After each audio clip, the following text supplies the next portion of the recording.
बिस्मिल्लाहिर्रहमानिर्रहीम। अस्सलाम वालेकुम। I am Mohammad Waseem Saqib, your chemistry teacher. बेटा आज हमने एनएमडी कैट का लेक्चर नंबर 11 डिस्कस करना है, तो आइए चलते हैं बोर्ड की तरफ।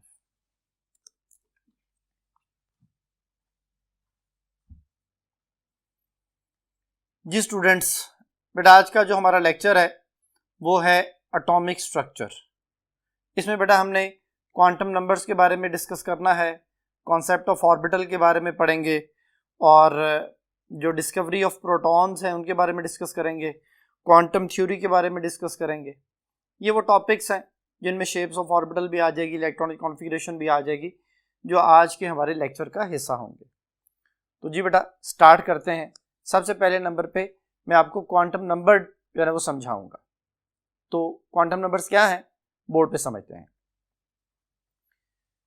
बेटा क्वांटम नंबर जो है वो सेट ऑफ 4 नंबर्स हैं जो कि इलेक्ट्रॉन के बिहेवियर को कंप्लीटली डिस्क्राइब करेंगे। What is meant by behaviour?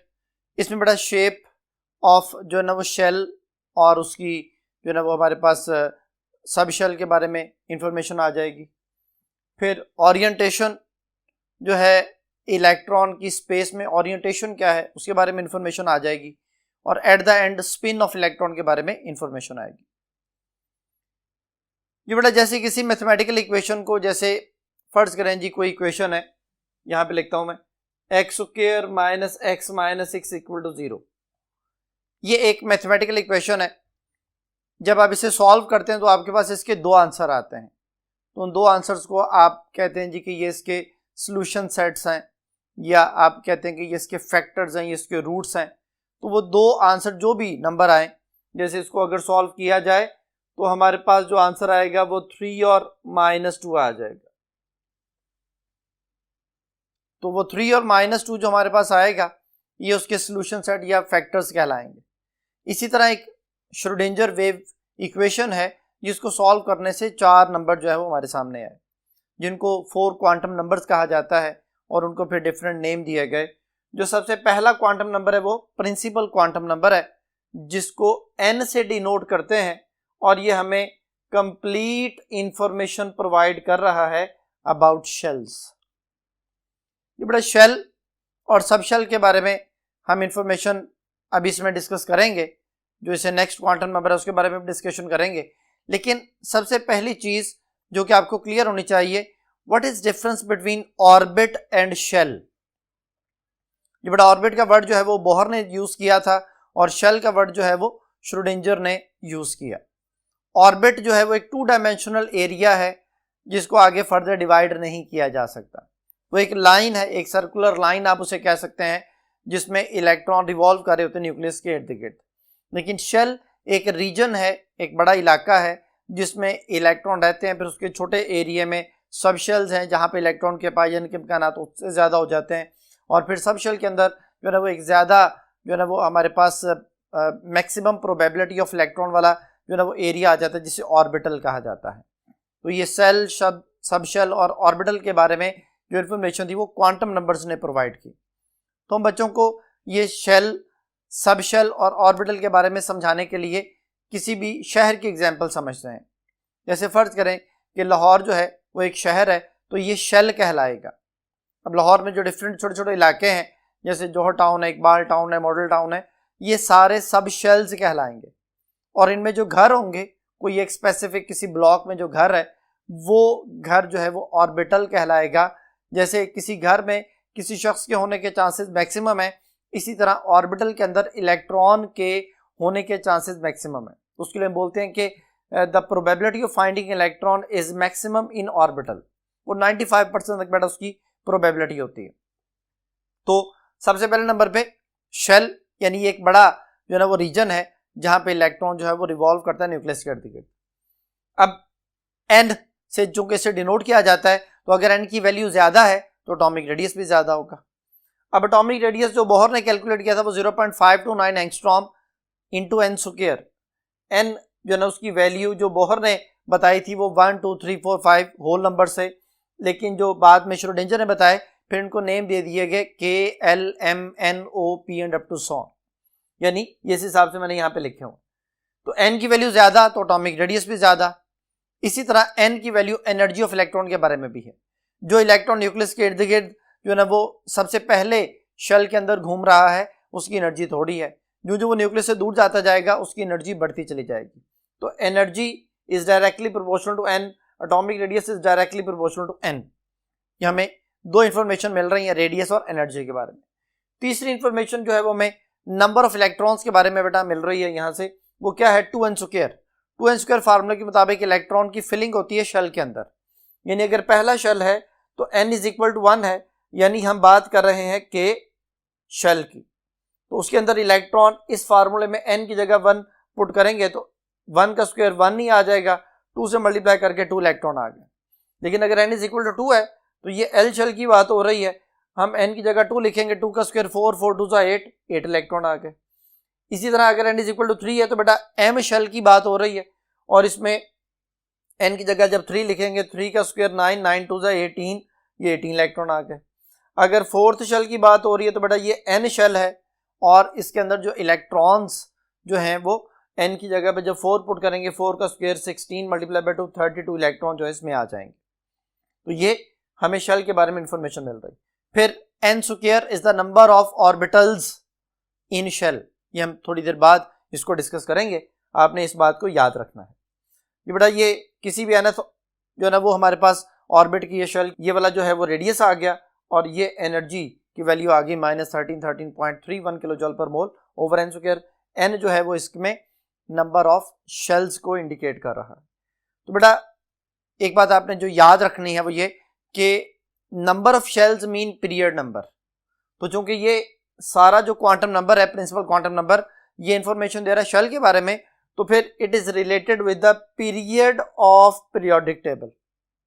यानी अगर हमें किसी भी एलिमेंट के नंबर ऑफ शेल्स पता चल जाए तो बेसिकली हमें उसका पीरियड नंबर पता चल जाएगा कि वो किस पीरियड में लाई कर रहा है।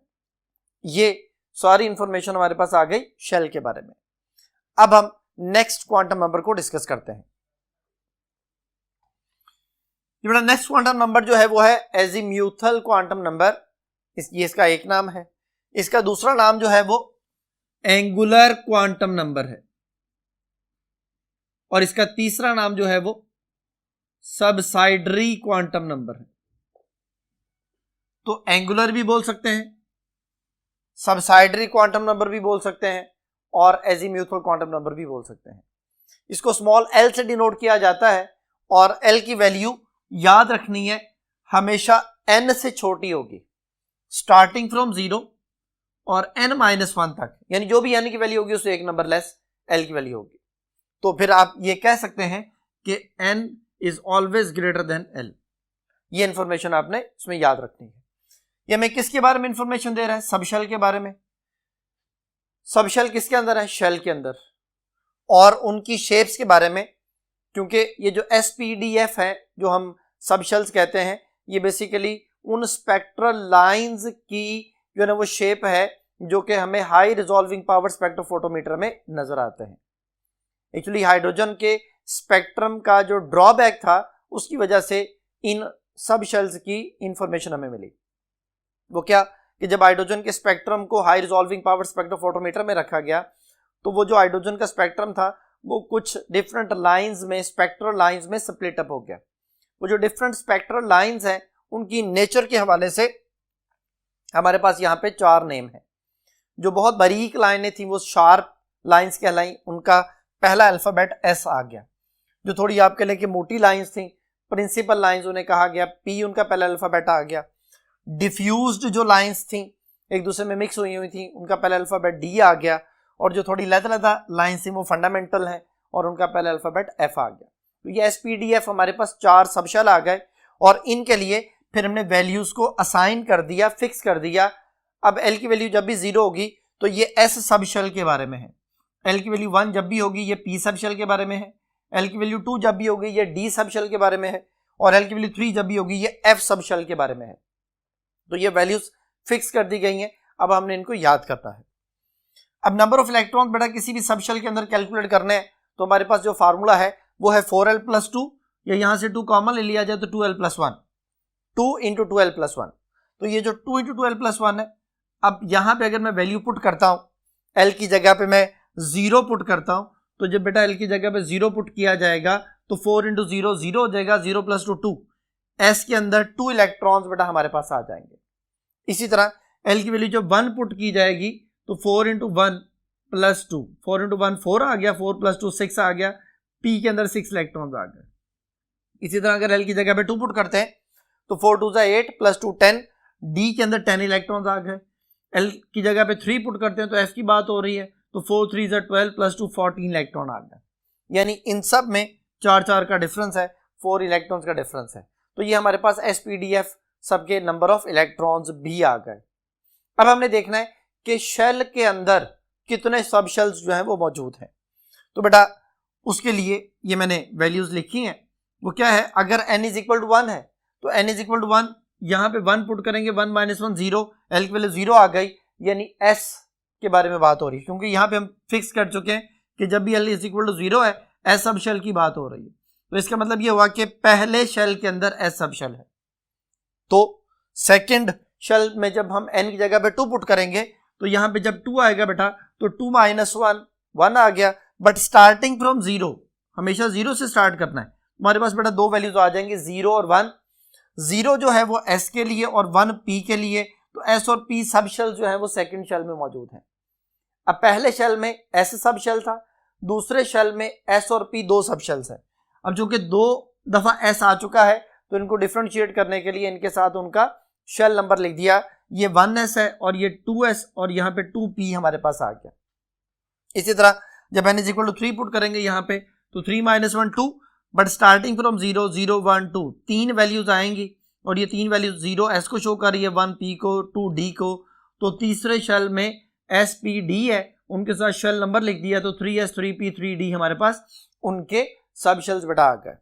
इसी तरह चौथे में n की जगह जब 4 पुट करते हैं तो 4 - 1 3, बट स्टार्टिंग फ्रॉम 0 0 1 2 3, यानी आप ये कह सकते हैं कि जो शेल नंबर है उतने नंबर ऑफ सब शेल्स जो है वो मौजूद हैं, कि पहले में 1 है, दूसरे में 2 है, तीसरे में 3 है, चौथे में 4, तो ये उनके नंबर ऑफ सब शेल्स भी साथ ही हमारे पास आ गए। तो ये SPDF है, ये 4s 4p 4d 4f हमारे पास इलेक्ट्रॉन जो सब शेल्स हैं वो आ गए।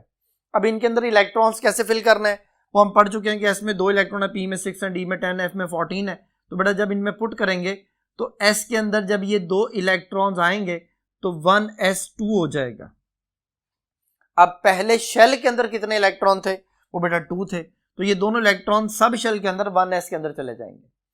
अब सेकंड शेल के अंदर 8 इलेक्ट्रॉन है, अब उसके अंदर 2s और 2p मौजूद है, तो 2s के अंदर, s के अंदर 2 इलेक्ट्रॉन, p के अंदर 6 इलेक्ट्रॉन। तो ये एक तरतीब बन गई कि 1s में 2 इलेक्ट्रॉन, फिर 2s में 2, फिर 2p 6 में 6, ये जो है ना वो हमारे पास इलेक्ट्रॉन जब पूरे हुए तो ये दोनों मिला के 8 इलेक्ट्रॉन हो गए बेटा। तो ये सेकंड शेल में 8 इलेक्ट्रॉन आते हैं, उसमें फिलअप हो गए।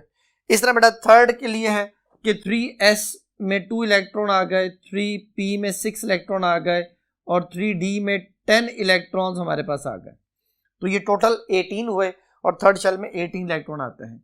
इसी तरह 4s में 2 इलेक्ट्रॉन है, p में 6 है, d में 10 है और f में 14 है, ये सारे मिला के 32 इलेक्ट्रॉन्स बने।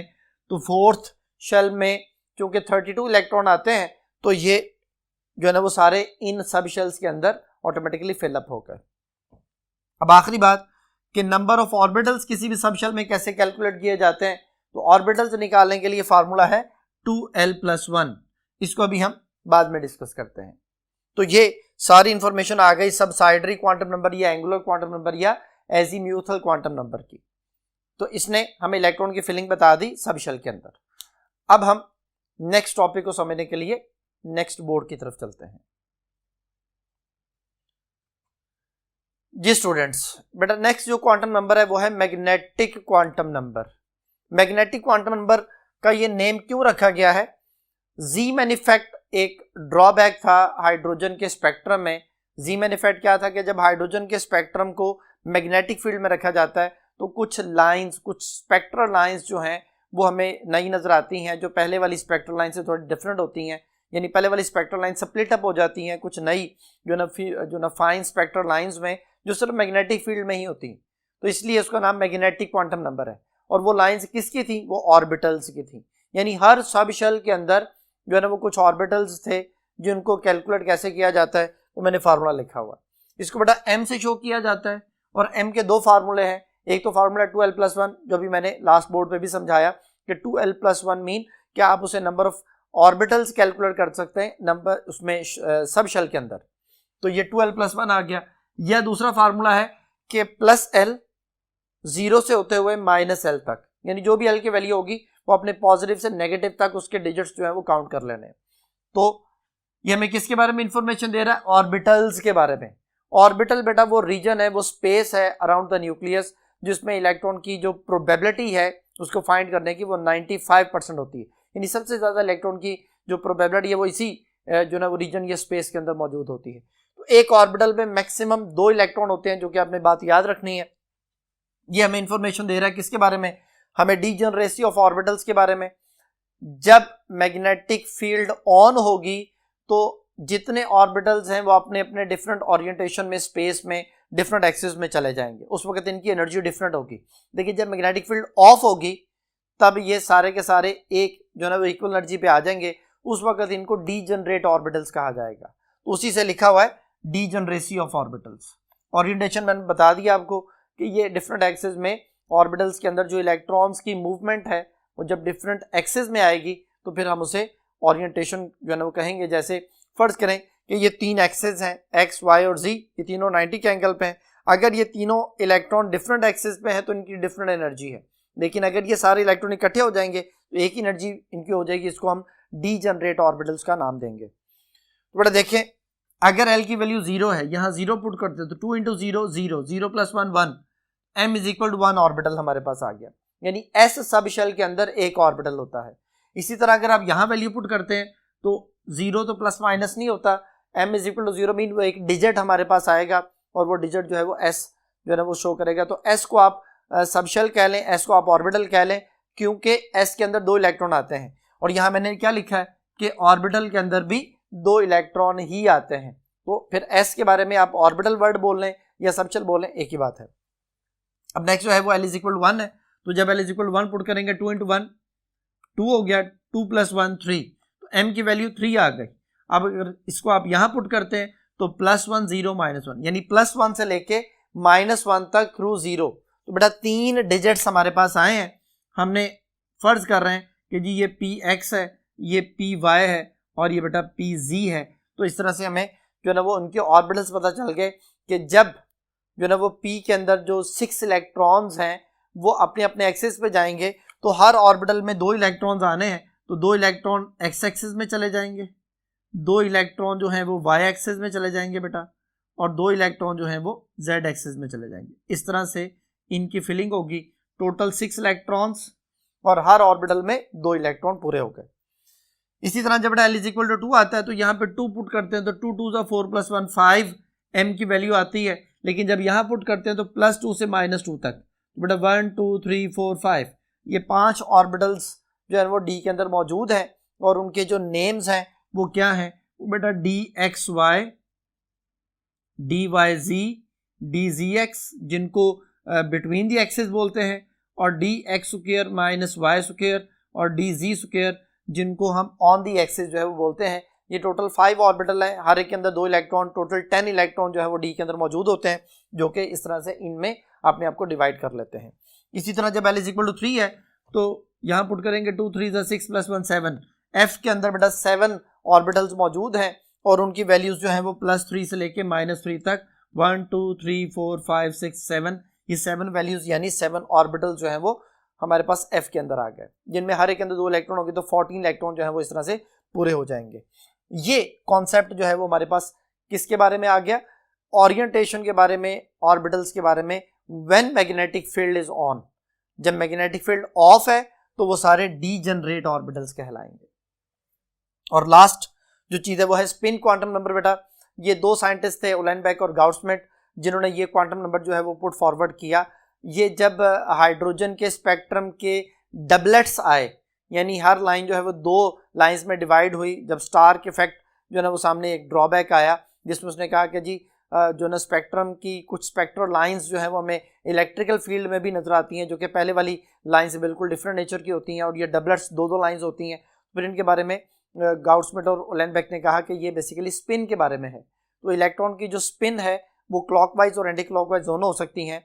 तो मैं बच्चों को अपने राइट हैंड से समझाता हूँ कि अगर राइट हैंड जब बंद होता है तो ये स्पिन को शो करेगा। अगर कोई electron anti clockwise, right hand anti clockwise बंद होता है, अगर कोई इलेक्ट्रॉन एंटी क्लॉकवाइज स्पिन करेगा तो बेटा वो एक मैग्नेटिक फील्ड क्रिएट करेगा जिसकी डायरेक्शन अपवर्ड होगी।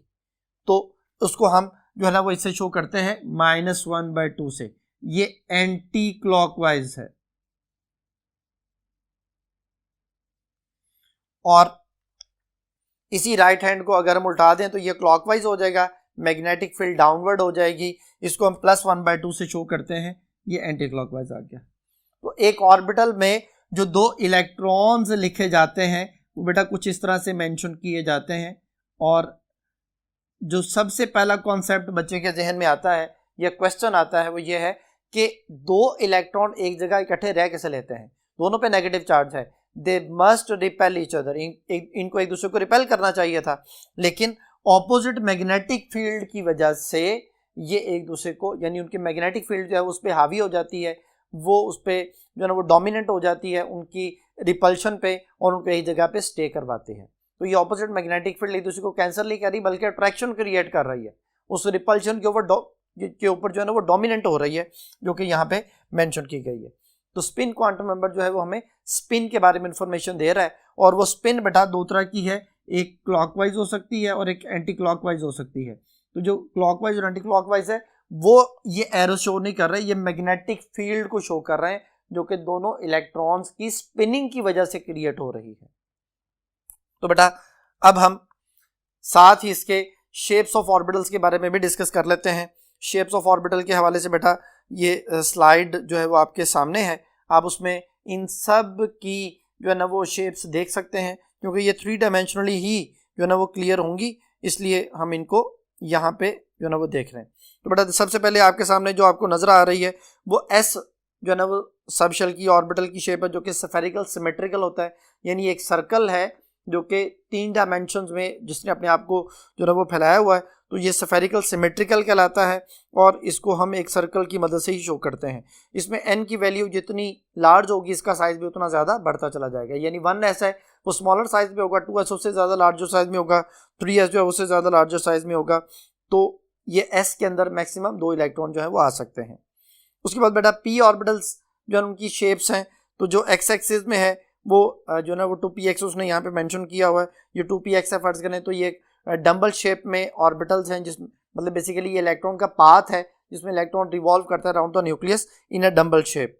तो यहाँ पे px py pz उनके 3 जो है ना वो हमारे पास उनकी m वैल्यूज होती हैं, +1 0 और -1, उनकी 3 शेप्स आ गई, जो कि x एक्सिस में 2px है, y एक्सिस में 2py है और z एक्सिस में 2pz है बेटा, और इनमें भी हर एक में मैक्सिमम में 2 इलेक्ट्रॉन आ सकते हैं। बेटा ये शेप ऑफ d जो है ना वो ऑर्बिटल्स हैं जिनके नाम मैंने अभी आपके सामने लिखे थे। तो सबसे पहले जो है वो dxy है। अगर हमारे पास 2 एक्सिस हम कंसिडर कर रहे हैं, तीसरे को भी कंसिडर नहीं कर रहे, x और y के दरमियान जो है ना वो ये जो शेप बनती है इलेक्ट्रॉन की फिलिंग उसने दिखाई हुई है, x और y के दरमियान है, बिटवीन 2 एक्सिस है, इसलिए तो इसको बिटवीन द एक्सिस बोलते हैं। तो बेटा ये dxy कहलाएगा। तो अगर इसी तरह से ये y और z एक्सिस के दरमियान होगा तो dyz, यानी शेप दोनों की सेम होगी, dxy की dyz की, लेकिन उनकी ओरिएंटेशन जो है ना डिफरेंट होगी। एक x और y के दरमियान है, एक y और z के दरमियान है, तो स्पेस में ओरिएंटेशन जो है वो डिफरेंट हो गई। इसी तरह अगर z और x के दरमियान होगी तो dzx हो जाएगी। तो बेटा ये 3 जो है ना वो ऑर्बिटल्स हमारे पास आए जो कि बिटवीन दी एक्सिस हैं, जिनको उसने यहाँ पे रोमन में 1 2 3 से मेंशन किया हुआ है। और जो नीचे 2 मेंशन किए हैं 4 और 5 पे, ये बेटा ऑन दी एक्सिस है, एक dx² माइनस y स्क्वायर है, यानी x और y एक्सिस के ऊपर ऑन दी एक्सिस, और एक dz² है जिसको हम बायलॉब जो है ना वो यूनिकॉलर का नाम भी देते हैं। ये dz² ऑर्बिटल है बेटा, ये भी z जो है ना वो एक्सिस के ऊपर होता है, तो इसलिए इसको भी ऑन द एक्सिस बोला जाता है। तो ये शेप्स ऑफ d जो है ना उसमें जितने भी उसके एटॉमिक ऑर्बिटल्स थे उनके हवाले से जो है ना वो इन्फॉर्मेशन थी। तो इसमें भी हर ऑर्बिटल में 2 इलेक्ट्रॉन होंगे, इस तरह से टोटल जो है ना वो 10 इलेक्ट्रॉन जो है वो इनमें आ जाएंगे। अब बेटा हम इनसे रिलेटेड जो क्वेश्चन है क्वांटम नंबर से रिलेटेड उनको पहले डिस्कस करते हैं जो एमसीक्यूज हैं, देन हम जो है वो नेक्स्ट टॉपिक की तरफ चलेंगे।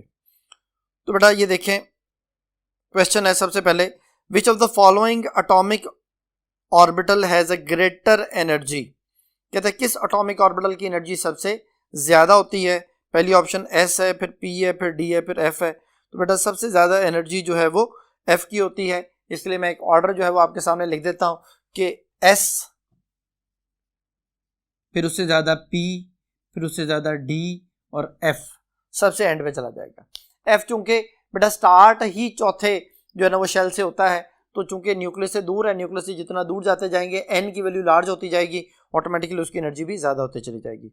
एस चूंकि 1 से स्टार्ट होता है तो इसलिए उसकी एनर्जी भी कम होती है, तो एस की एनर्जी सबसे कम, फिर पी की, फिर डी की, देन जो है ना वो एफ ऑर्बिटल की। तो एफ ऑर्बिटल जो है वो हमारे पास सबसे ज़्यादा हाई एनर्जी वाला होगा, तो इसका आंसर होगा डेल्टा ऑप्शन एफ ऑर्बिटल। जो बेटा यहाँ पे जो है ना वो एक कंपैरिजन भी, डिफरेंस भी दिया हुआ है, ये आपके सामने स्क्रीन पर नजर आ रहा है। Difference between shell energy level, सब शेल एंड एटॉमिक ऑर्बिटल, यानी सेल जो शेल है, जो सब शेल है और एटॉमिक ऑर्बिटल है, इनके दरमियान डिफरेंस जो है वो यहाँ पे शो किया गया है।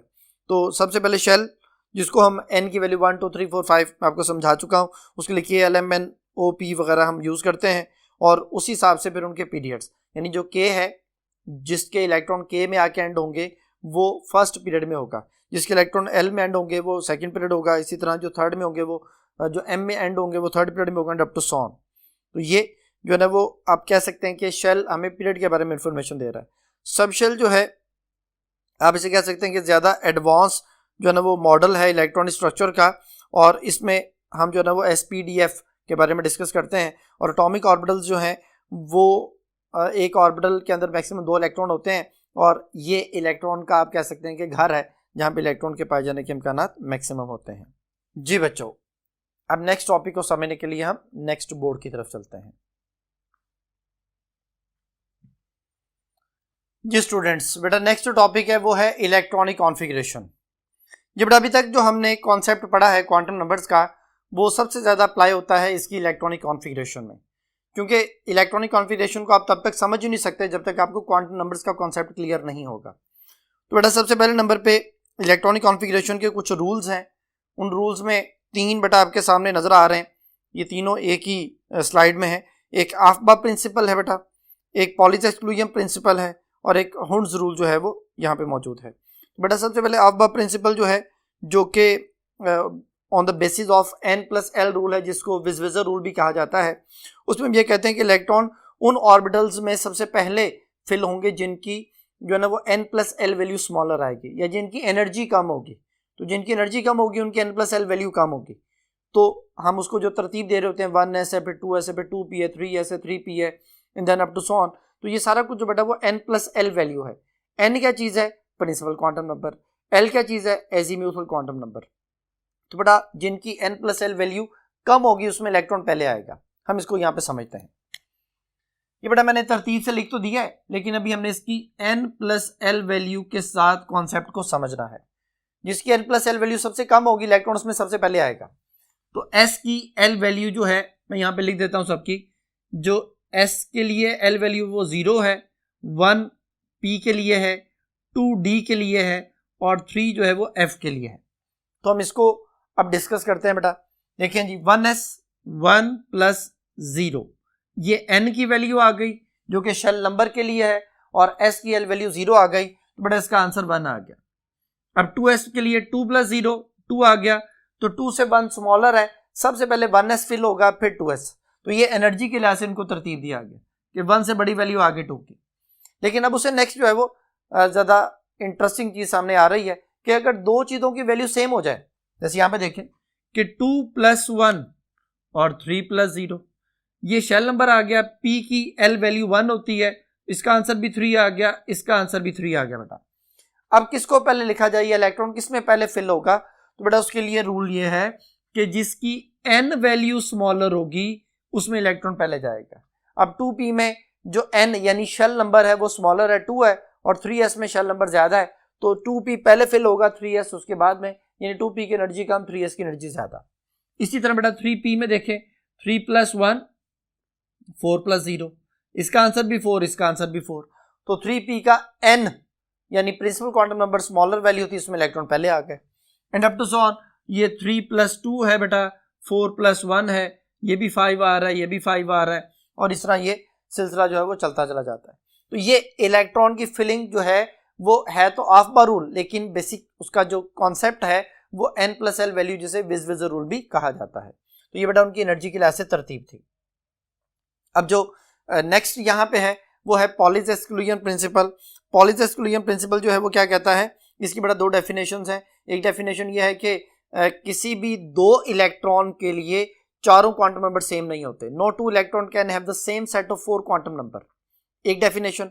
और दूसरी डेफिनेशन है कि in a single orbital no 2 electron can have the same spin of electron, कि जो एक ही ऑर्बिटल के अंदर 2 इलेक्ट्रॉन्स हैं उनकी स्पिन सेम नहीं हो सकती, they must have opposite spin, उनकी स्पिन ऑपोजिट होगी। ये बेटा पॉलीज एक्सक्लूजन प्रिंसिपल हो गया। और उसके बाद जो है वो हुंड्स रूल है। जो बेटा हुंड्स रूल जो है वो नेक्स्ट टॉपिक है। उसका कॉन्सेप्ट ये है कि अगर इक्वल एनर्जी ऑर्बिटल्स अवेलेबल हैं इलेक्ट्रॉन के लिए तो इलेक्ट्रॉन सेपरेट रहेंगे विद द सेम स्पिन। तो उसकी डेफिनेशन कुछ यूं बनती है wording, if equal energy orbitals are available to electron, जिनको हम डीजेनरेट ऑर्बिटल्स भी कहते हैं, then electron try to occupy the different orbitals with same spin, उन different orbitals को occupy करेगा with same spin। तो यहाँ पे मैं नाइट्रोजन की एग्जांपल समझाता हूँ कि एक गलत जो कॉन्सेप्ट है और एक जो सही कॉन्सेप्ट है according to the Hund's rule. बड़ा देखें, नाइट्रोजन है 7 है, 1s2 2s2 फिर 2px है, 2py है, 2pz है। अब बेटा इसमें एक इलेक्ट्रॉन, इसमें एक इलेक्ट्रॉन और इसमें एक इलेक्ट्रॉन आना चाहिए। ये हुंड्स रूल कहता है कि चूंकि p के तीनों ऑर्बिटल्स जो हैं ये डीजेनरेट ऑर्बिटल्स होते हैं, जब मैग्नेटिक फील्ड ऑफ होती है तो फिर हम इनको डीजेनरेट ऑर्बिटल ही कंसिडर करते हैं। ये इक्वल एनर्जी वाले हैं, तो इक्वल एनर्जी वाले ऑर्बिटल अवेलेबल थे तो ये सब में इलेक्ट्रॉन एक एक जो है ना वो आ जाएगा और सबकी स्पिन सेम होगी। लेकिन जो रॉन्ग कॉन्सेप्ट है वो अब लिखने लगा हूँ। 1s2 है, 2s2 है, 2px है, 2py है, 2pz है, इसमें 2 इलेक्ट्रॉन आ जाए, इसमें एक आ जाए और इसमें 0। ये ठीक कॉन्सेप्ट नहीं है। इसमें आपने एक को तो फुली फिल्ड कर दिया, एक हाफ फिल्ड है और एक जो है ना वो बिल्कुल ही वेकेंट कर दिया 0 नंबर ऑफ इलेक्ट्रॉन्स के साथ। तो ये बेटा रॉन्ग कॉन्सेप्ट है और ये सही कॉन्सेप्ट है। और पॉलीज एक्सक्लूजन प्रिंसिपल, एक ऑर्बिटल के अंदर दोनों इलेक्ट्रॉन की स्पिन जो है वो मस्ट बी ऑपोजिट होनी चाहिए। अब हम इससे रिलेटेड जो है वो कुछ एमसीक्यूज जो है उनको डिस्कस करते हैं। तो बेटा देखें जी, सबसे पहला एमसीक्यू है, when 6d subshell is complete the entering electron goes into, कहता है जब 6d फुली फिल्ड हो जाएगा, सबशेल कंप्लीट हो जाएगा तो फिर नेक्स्ट आने वाला इलेक्ट्रॉन जो है वो किस में जाएगा। तो बेटा ऑप्शंस हैं, पहली ऑप्शन है 7f, बीटा ऑप्शन है 7s, चार्ली ऑप्शन है 7p और डेल्टा ऑप्शन है 7d। तो बेटा इसमें कॉन्सेप्ट जो है वो एक तो n+l रूल वाला है, लेकिन मैं आपको एक ट्रिक इसमें समझाता हूँ, वो ट्रिक जो है ना वो ज़्यादा आसानी से आपको समझ आ जाएगा। ये बेटा देखें, S से ज़्यादा एनर्जी है P की, P से ज़्यादा एनर्जी है D की, D से ज़्यादा एनर्जी है F की। ये एनर्जी के लिहाज से मैंने इनको लिख दिया है बेटा। और उसने हमें जो कहा है वो कहा है 6d। अब 6d के बाद ऑप्शन जितनी भी है उन सब में 7 है, तो वो आपने आंसर ढूंढना है कि कौन सा है, 7s है, 7p है, 7d है, 7f है, कौन सा है। तो बेटा उसके लिए कॉन्सेप्ट यह है कि d से लेस एनर्जी वाला, अब d किससे ज्यादा एनर्जी वाला f है, लेस एनर्जी वाला p है, तो इसे लेस एनर्जी वाला लिखेंगे p, और 6 से ज्यादा नंबर वाला यानी 6 से नंबर ज्यादा होना चाहिए, d से एनर्जी कम होनी चाहिए। तो d से एनर्जी कम p की है, 6 से एक नंबर ज्यादा 7 है, तो 7p हमारे पास जो है वो उसका जो है वो नेक्स्ट सबशेल होगा जो 6d के फौरन बाद फिल होगा। एक तो तरीका ये है। दूसरा तरीका बेटा ये ऊपर लिखा हुआ है कि आप इसको ऐसे तरतीब से लिखते जाएं, 1s 2s 2p 3s 3p 4s 3d 4p 5s then जो ना 4d and up to so on. वो फिर वो तरतीब अगर सारी कंप्लीट करेंगे तो उसमें भी 6d के बाद 7p ही बनता है।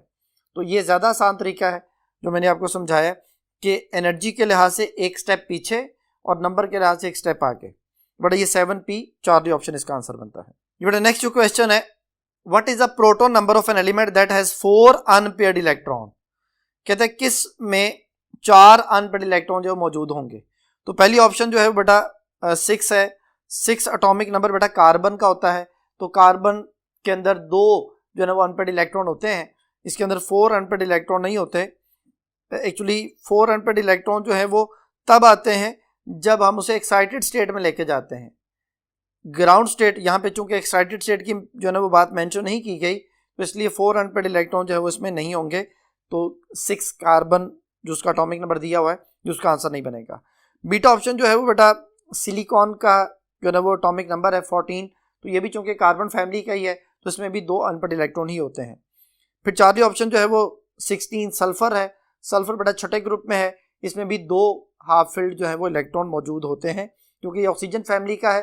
तो ऑक्सीजन चूंकि 2 बॉन्ड बनाता है, तो उसके पास 2 हाफ फिल्ड जो है ना वो एटॉमिक ऑर्बिटल होते हैं। इसी तरह सल्फर में भी 2 जो है ना वो हाफ फिल्ड एटॉमिक ऑर्बिटल ही होंगे।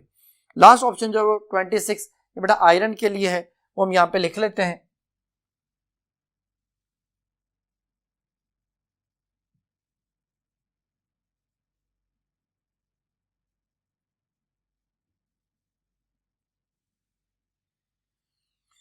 आयरन के बेटा एटॉमिक नंबर है 26, आर्गॉन 18, आर्गॉन 18 के बाद 4s2 20 हो गए, और 3d6।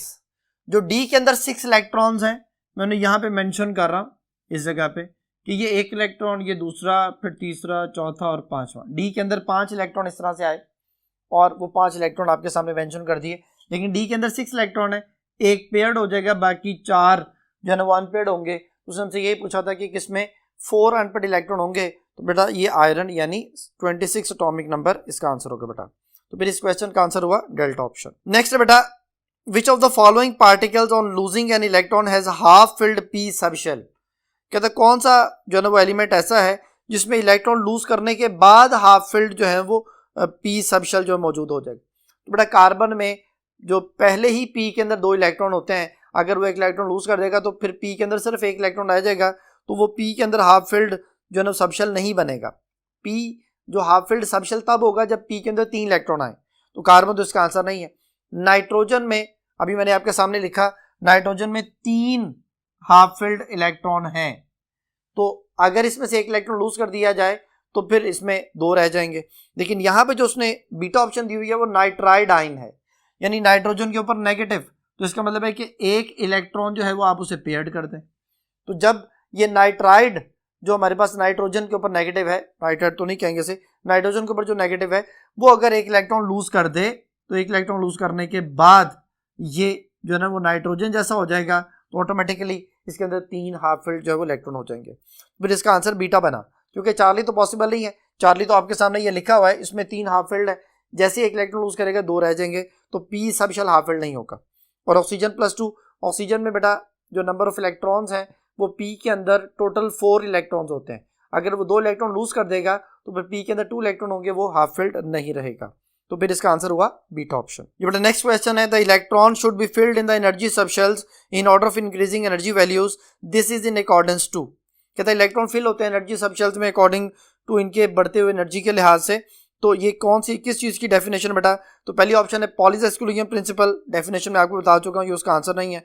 दूसरी ऑप्शन बीटा ऑफ-बाउ प्रिंसिपल है, यही बेटा इसका आंसर है, क्योंकि ये ही उसकी जो है वो डेफिनेशन है कि इलेक्ट्रॉन को फिलअप किया जाता है उनके ऑर्बिटल सबशेल्स में अकॉर्डिंग टू देयर एनर्जी। तो बेटा बेसिकली ये ऑफ-बाउ जो रूल है, ये जो प्रिंसिपल है, इसका लफ्जी मतलब है टू कंस्ट्रक्ट अ बिल्डिंग। जैसे किसी बिल्डिंग को बुनियाद से शुरू किया जाता है, इसी तरह इलेक्ट्रॉन भी लो एनर्जी से फिलिंग उनकी शुरू की जाती है और वो फिर हाई एनर्जी तक जाते हैं।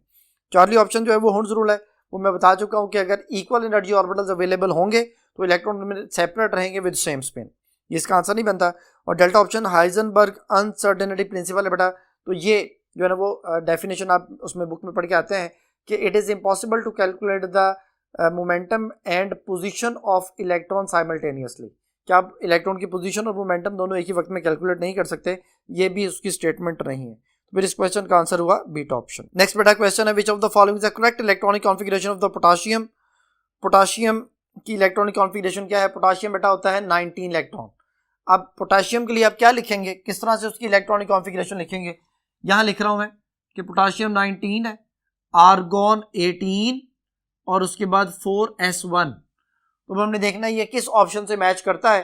तो ये बेटा पहली ऑप्शन से ही मैच कर रहा है और यही इसका आंसर है, क्योंकि बीटा ऑप्शन में नियॉन के बाद 4s है, नियॉन में 10 इलेक्ट्रॉन होते हैं, 4s1 ये तो सोडियम की इलेक्ट्रॉनिक कॉन्फ़िगरेशन बनती है। चौथे ऑप्शन में आर्गॉन के बाद 4s2 है, तो आर्गॉन 18 4s2 ये तो कैल्शियम की इलेक्ट्रॉनिक कॉन्फ़िगरेशन बनती है। और डेल्टा ऑप्शन जो है वो नियॉन 4s2 है, नियॉन 10 और 4s के अंदर 2 इलेक्ट्रॉन, ये मैग्नीशियम की इलेक्ट्रॉनिक कॉन्फ़िगरेशन बनती है।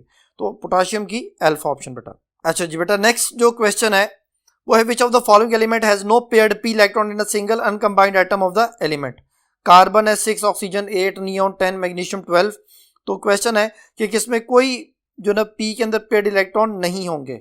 तो पहली कार्बन है बेटा, उसकी आंसर एक्सप्लेनेशन में आप देखें कि कार्बन 6 जो इलेक्ट्रॉन उसके फिल किए हुए हैं आंसर एक्सप्लेनेशन में 1s2 2s2 2px1 2py1, 2pz तो खाली होता है, 0 इलेक्ट्रॉन है उसके अंदर। तो उसके बाद बीटा जो ऑप्शन है ऑक्सीजन है वो 8 है, 1s2 2s2 2px2 2py1 2pz1। तो बेटा ये ऑक्सीजन के लिए आ गया। नियॉन 10 इलेक्ट्रॉन है, 1s2 2s2 2px के अंदर 2 इलेक्ट्रॉन, 2py के अंदर 2 इलेक्ट्रॉन, 2pz के अंदर 2 इलेक्ट्रॉन। ये जो है ना वो p के सारे फुली फिल्ड आ गए।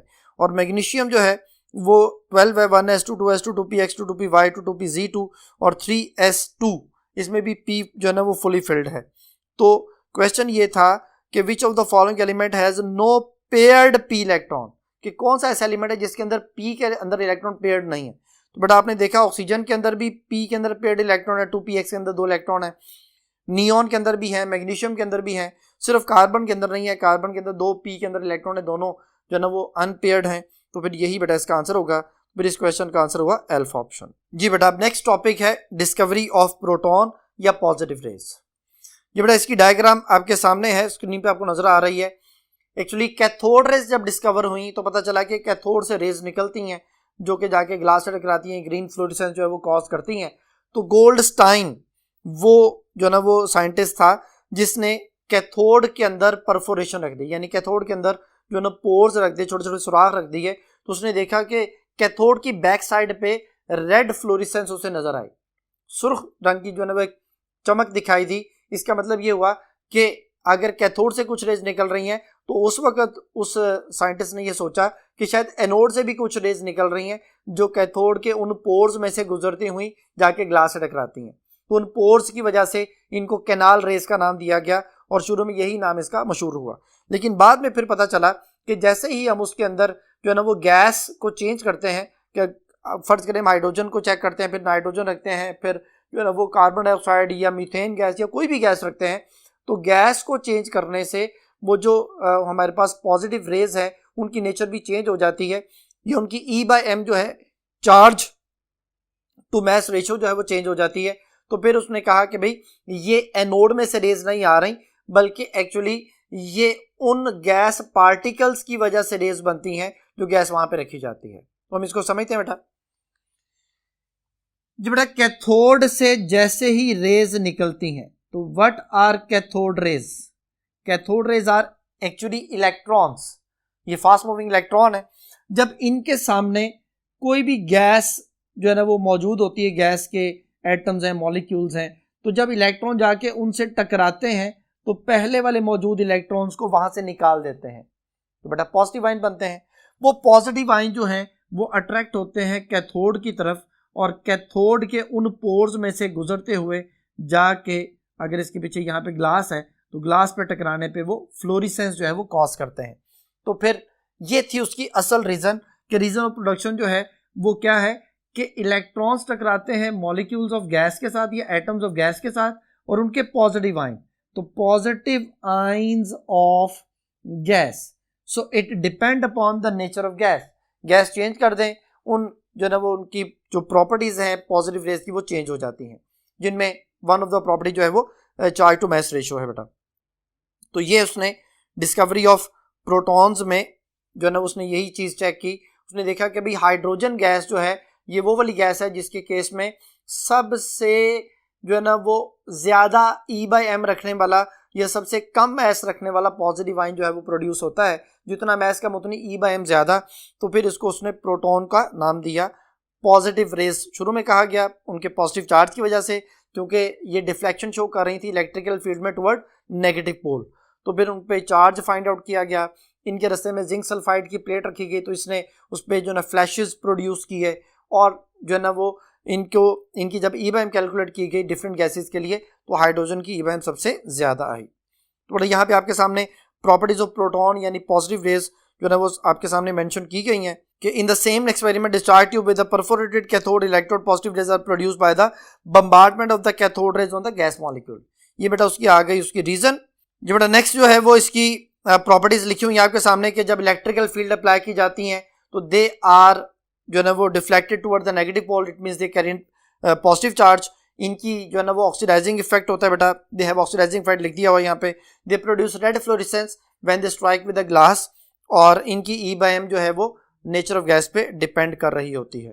तो E/m जो कैलकुलेट की गई थी वो 1.758 10⁻11 कूलम्स पर किलोग्राम थी, जो कि जो है ना वो इनकी कैथोड रेस के मुकाबले में इनकी E/m जो थी वो लेस थी, क्योंकि जो प्रोटॉन्स है उनका मैस जो है वो कैथोड रेस के मुकाबले में जो है ना वो ज़्यादा होता है, तो E/m ऑटोमेटिकली लेस हो जाएगी। और ये गैसेस को आयोनाइज कर सकते हैं बेटा, प्रोटॉन्स होते हैं, और ये 1836 टाइम्स हैवियर होते हैं देन दैट ऑफ इलेक्ट्रॉन्स। जी बेटा अब नेक्स्ट जो टॉपिक है वो है प्लांक्स क्वांटम थ्योरी। बेटा मैक्स प्लैंक जो था वो साइंटिस्ट था जिसने ये इस थ्योरी को पुट फॉरवर्ड किया। आपके सामने इस थ्योरी के कुछ पोस्टुलेट जो हैं वो आपके सामने स्क्रीन पे शो हो रहे हैं। उन जो है ना वो पॉइंट्स को आप देखें तो उनमें सबसे पहले नंबर पे जो चीज़ मेंशन की गई है वो क्या है, वो है कि energy associated with the photon is given by the formula. Actually concept क्या था, कॉन्सेप्ट ये था कि दुनिया में कोई भी जो सब्सटेंस है वो ना तो मुसलसल एनर्जी रिलीज कर सकता है ना मुसलसल एनर्जी एब्जॉर्ब कर सकता है। इससे पहले जो कॉन्सेप्ट था वो रदरफोर्ड का था। रदरफोर्ड का जो ड्रॉबैक था उसे मैक्स प्लैंक जो है वो अपनी थ्योरी पेश की, जिसको प्लांक्स क्वांटम थ्योरी कहा जाता है। रदरफोर्ड ये कहता था कि इलेक्ट्रॉन जो है वो न्यूक्लियस के इर्द गिर्द कॉन्टिन्यूसली एनर्जी एमिट करता है और एक कॉन्टिन्यूस स्पेक्ट्रम बनाता है, लेकिन मैक्स प्लैंक ने कहा कि एनर्जी कोई भी एटम रिलीज करे या एब्जॉर्ब करे वो कॉन्टिन्यूसली कर ही नहीं सकता, वो हमेशा क्या करेगा, डिसकॉन्टिन्यूसली करेगा। जब वो डिसकॉन्टिन्यूसली करेगा तो वो in the form of small energy packets करेगा। यानी अगर फर्ज करें कोई हॉट बॉडी है वो मुसलसल एनर्जी रिलीज कर रहा है, तो कुछ देर के बाद उसका जो एक्स्ट्रा एनर्जी तो सारी खत्म हो गई, तो फिर तो वो एंड हो जाएगा, वो दोबारा रूम टेम्परेचर पे आ गया, तो अब तो वो एनर्जी रिलीज करना छोड़ देगा। इसी तरह अगर कोई कोल्ड बॉडी है वो हीट एब्जॉर्ब कर रही है तो वो एक खास हद तक एनर्जी एब्जॉर्ब करेगी, और ये जो एनर्जी एब्जॉर्बेंस है ये भी in the form of small energy packets होगी, जिसको एनर्जी कार्पस्कल्स और फोटॉन्स का नाम दिया गया। उस फोटॉन की जो एनर्जी थी वो डायरेक्टली प्रोपोर्शनल है उनकी फ्रीक्वेंसी के।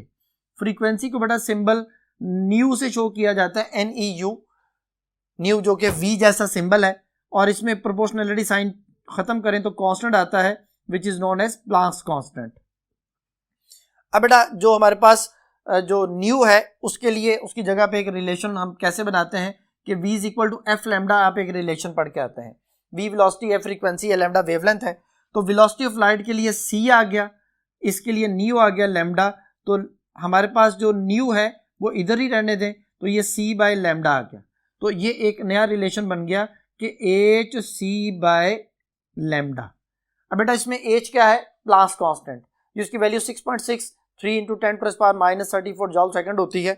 वो वैल्यू जो है वो इसकी अगर बेसिकली वो एक कांस्टेंट है, और C क्या है, velocity of constant, velocity of light जो कि कांस्टेंट है, तो ये भी कांस्टेंट वो भी कांस्टेंट, दोनों कांस्टेंट्स हैं। तो अगर इन दोनों कांस्टेंट्स को खत्म किया जाए तो energy is inversely proportional to wavelength बेटा हमारे पास आ जाती है। यानी जिस जो ना रेडिएशन की वेवलेंथ ज्यादा होगी उसकी एनर्जी कम होगी, और जिसकी वेवलेंथ कम होगी उसकी एनर्जी ज्यादा होगी।